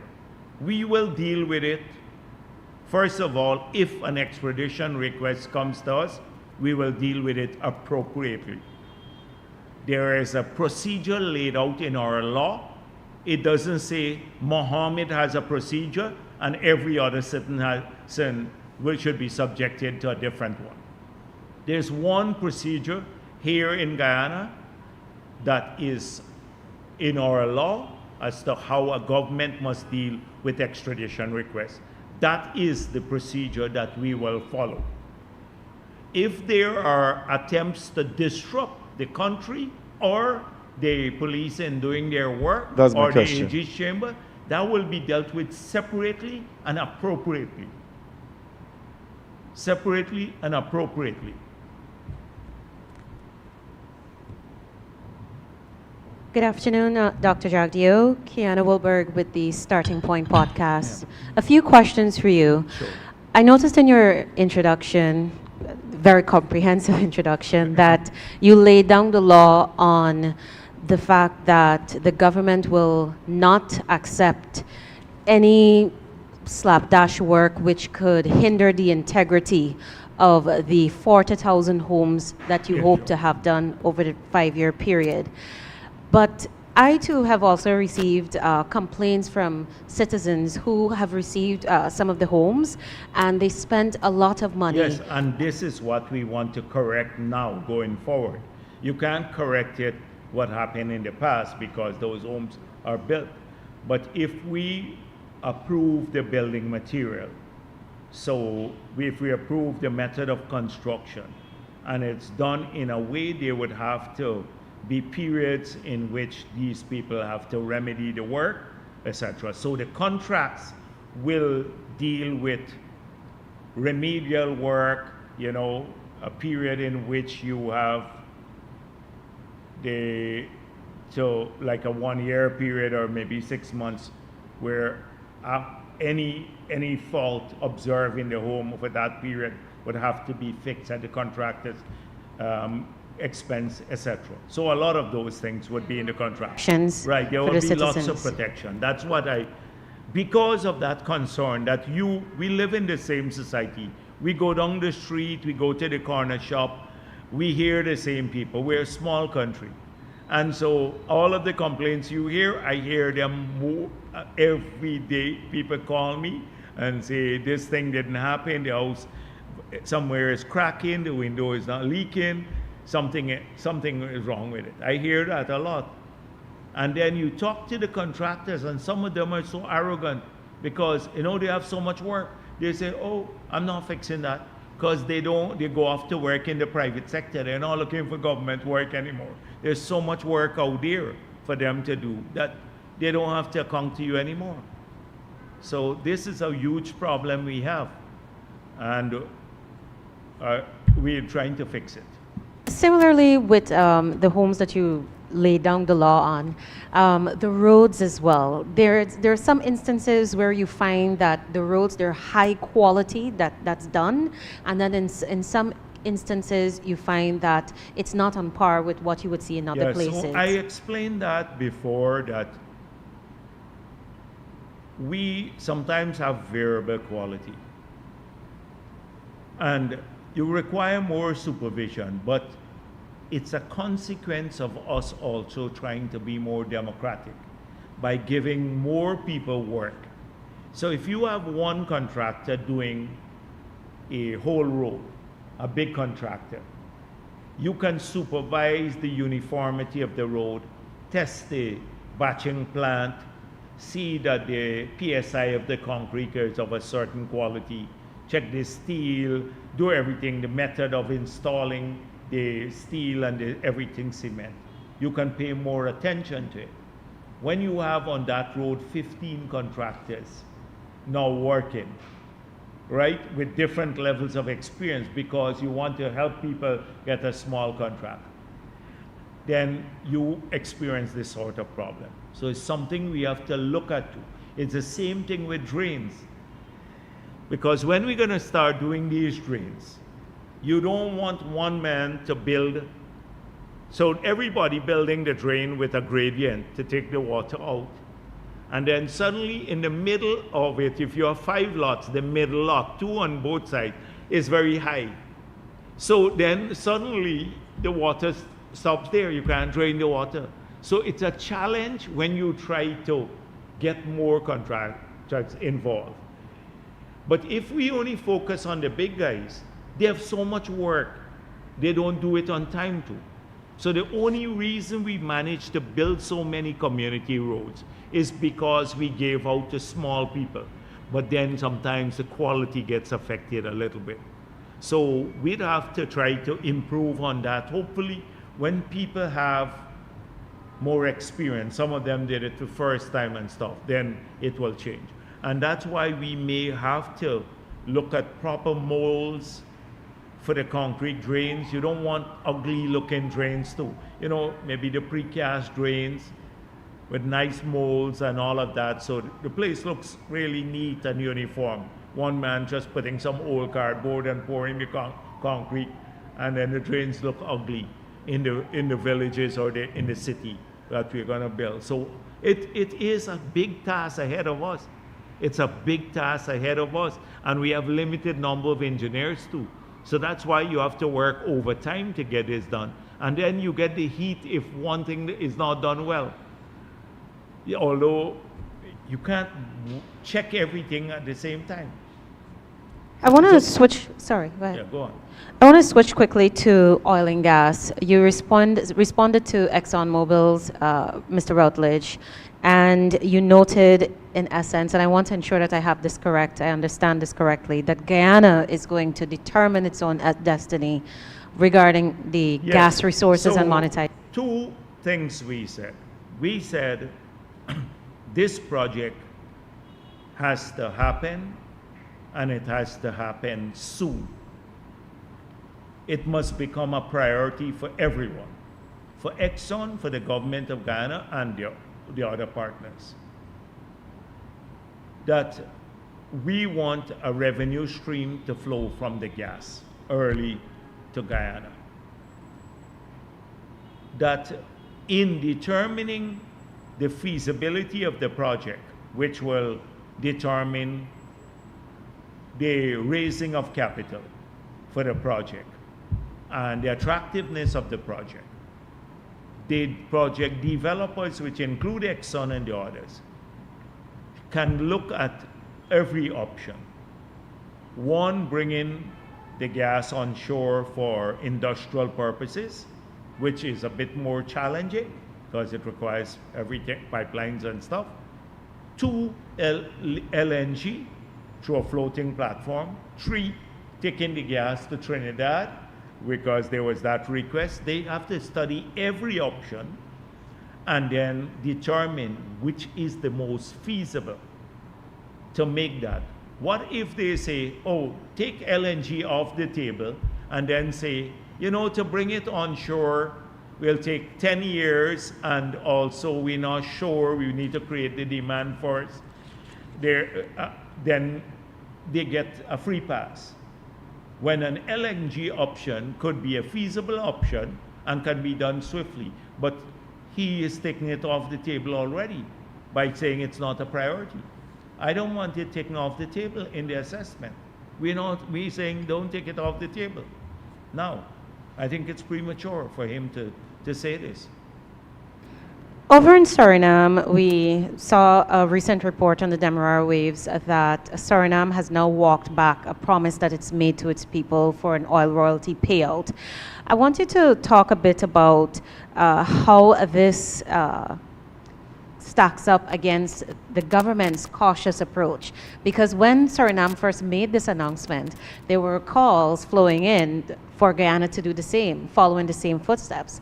What's your take now? Yes, so my argument then was there's much talk about a signing bonus. I asked President Santoki, where's the money? How much money? And I don't think there was a major signing bonus that was delivered to Suriname. So people like to compare the two. Secondly, I argued at that time that every country could have its own model. But if you give $750,000 as a lifetime share to individuals, and then you say we'll give you every year an annualized payment on the basis of this shareholding that you have, a return on it, you may get a tiny return. You may get a tiny return. If at 10%, maybe $75 a year, US dollars. It's 750 US dollars. Our model in the first year alone was about $500. And that's first year alone. So, and there'd be many more cash grants. So when you look at the time value of money, ours, we transfer more money directly to people than this initiative would do. And then Suriname has to raise a significant amount of money to take up equity. The contract provides, their law provides for the state to take equity in projects. We've opted out of that because we say the oil and gas sector is a risky industry. You can spend $500 million on exploration and find nothing, as has happened already here in Guyana. And therefore, you're risking public funds. We said we prefer in the future to take our benefits through higher royalty payment, like 10% now, some taxes, 10% taxes from zero, and we are changing also how much goes to the cost back, 65% rather than 75%. That's how we'll benefit. We opted out of equity. They were going to, the model there provides to Suriname to take equity, but they have to raise capital now to take up their share of equity in the project. And the country has major problems raising capital because of its debt profile. It has major problems raising capital. So that is one of the reasons why they may have walked this back. The promise of giving every Surinamese this share. So, but that's for Suriname. We're looking out for Guyana and our people. But sometimes in an attempt to make everything we do here look bad in the PPP, they would take a crappy initiative from some country, I'm not saying this one is, but from any part of the world, and say, oh, it's a great thing, look what they did, the PPP now doing this in Guyana. They don't look at the context of all that we're trying to do. Like how they tried to make out that Vikram Bharrat was talking only about cash grant, about the model of development in Guyana, when our development model is very different, and cash grant is just part of the development model. From me, Dr. Jagdeo. And I think I noted earlier in a previous interview with the president that Guyana is exiting the UN Council at the end of this year. But Yes. I would love to hear from you what you believe to be the hallmarks of our leadership during this time. Yeah, so it's very early to do an assessment and to speak of it at this stage because we'd still be there for a while. We'd be on the Security Council. But so far, Guyana laid out some of the things that it believes in and that it wanted to pursue. And we have been a very solid voice for international peace and for the respect of rule of law globally, and to support humanitarian initiatives across the world. And we're very pleased. Caroline Rodriguez, we're extremely proud of her. She's done a really great job. She has enormous respect and credibility in the Council and in the UN.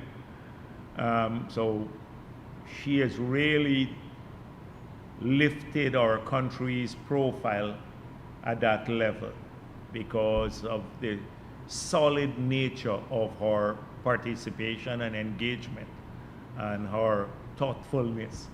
So she is really an asset, a huge asset to us in the United Nations and on the Security Council.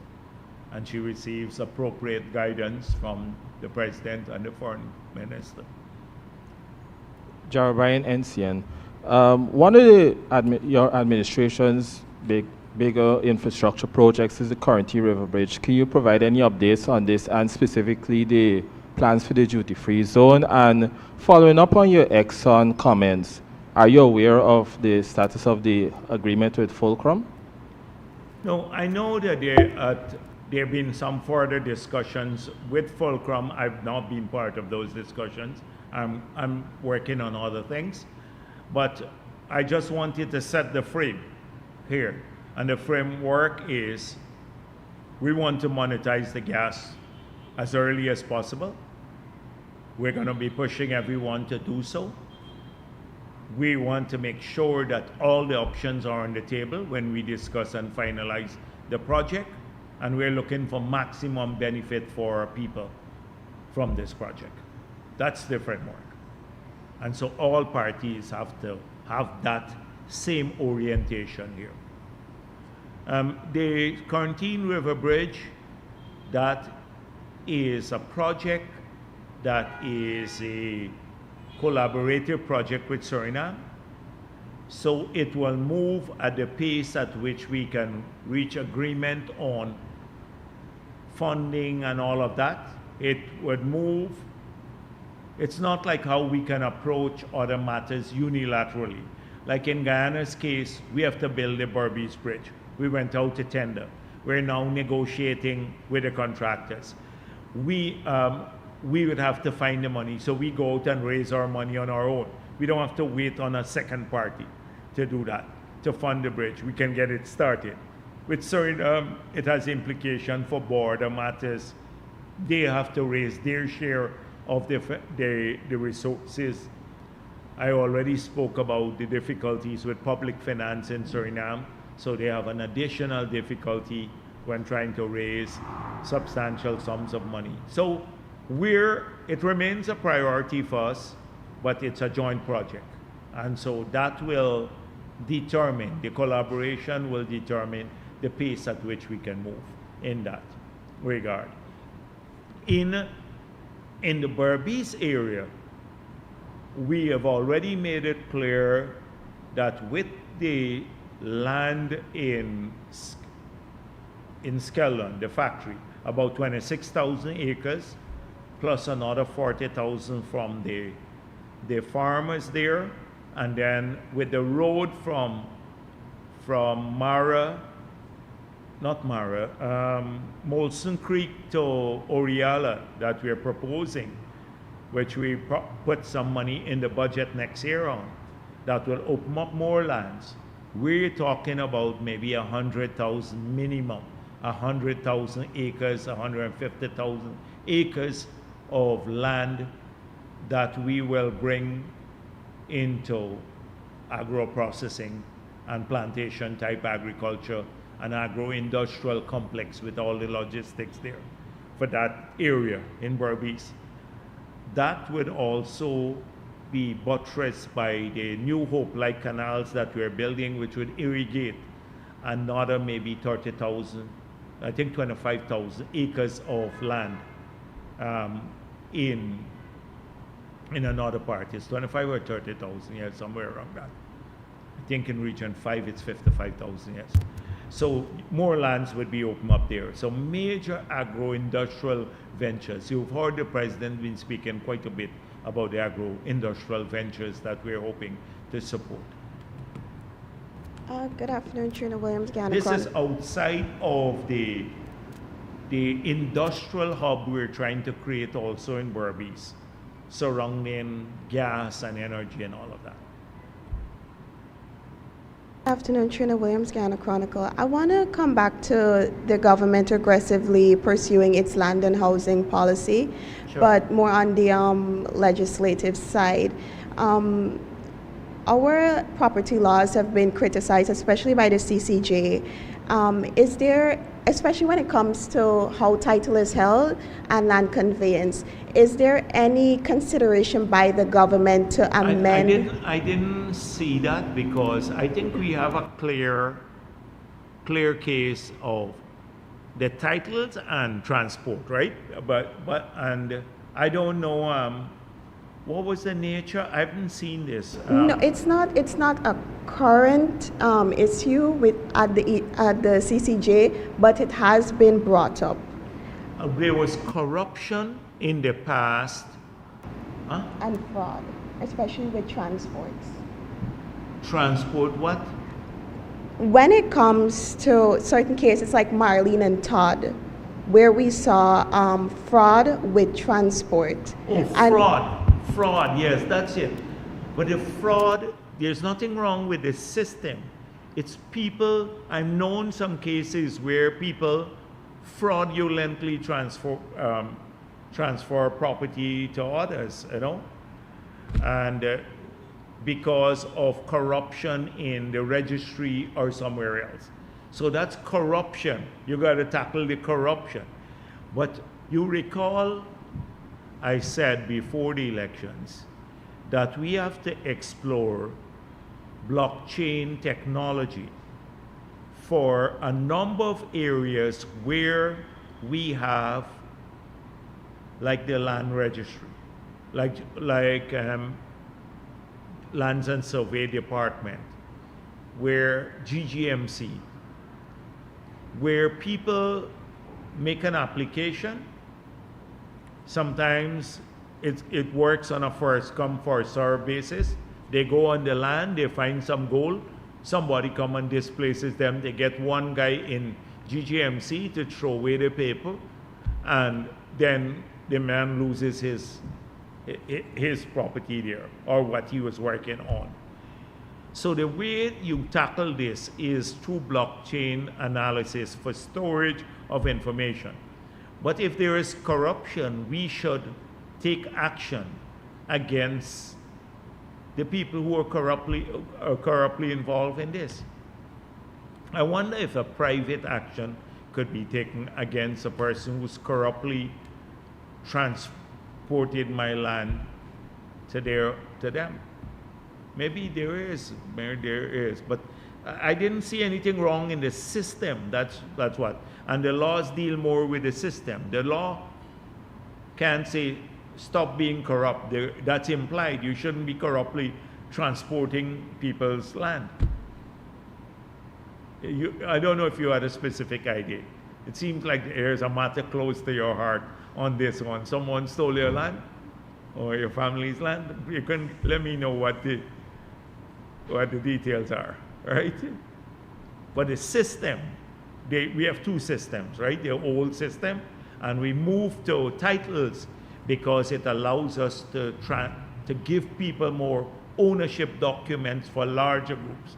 The transport system, where you have to go through the registry, the gazetting, and all of that, it's a bit archaic and slow. And that's why we move more to the land titling system, which is a new system. I see the Starbuck News come in late now.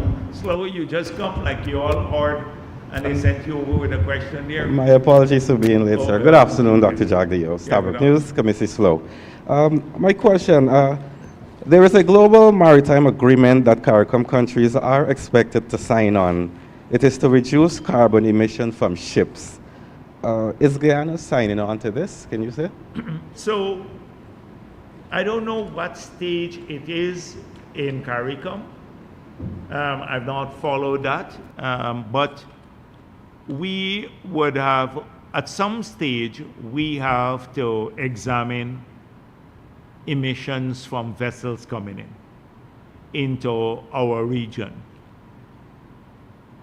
Globally, there's a move to reduce the carbon emission from these vessels.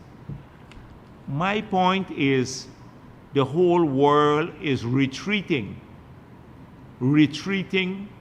from their obligations under the UNFCCC process. The United States of America has made it clear they don't believe in the agreement. This is one of the biggest emitters on a per capita basis in the world. If the United States of America and many developed countries are now going to cut their emissions, why should the developing world that produces a fraction of the global emission be running behind all of these initiatives right now in the world? That's what we have to ask ourselves this. And I think this will come up at the COP in Belém. That how much, if we stop emitting zero, we turn off all of our lights and shut down all of our cars and everything else, and we stop Exxon, we're not producing, we will not save the world 0.2% of 0.2 of 1% of global emission. If we go back to Stone Ages, we all start wear clothes and walk around in Guyana and stuff like that. Nothing. We don't use anything. We go back to that period when we were, since we were evolving from a long time back. We all go back there. That's how it is. So how can we make the biggest impact on the world? Only the ships coming in to the Caribbean.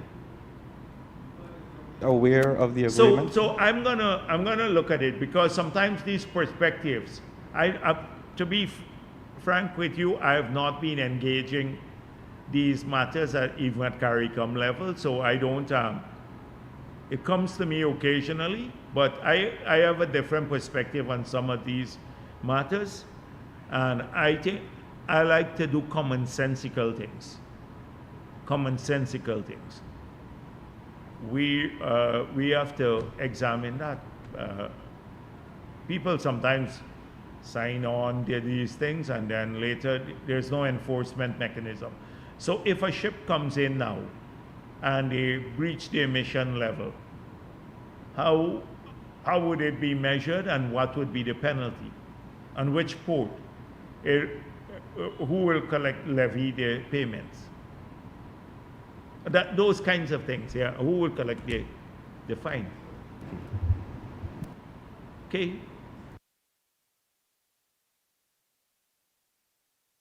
Yeah, sure.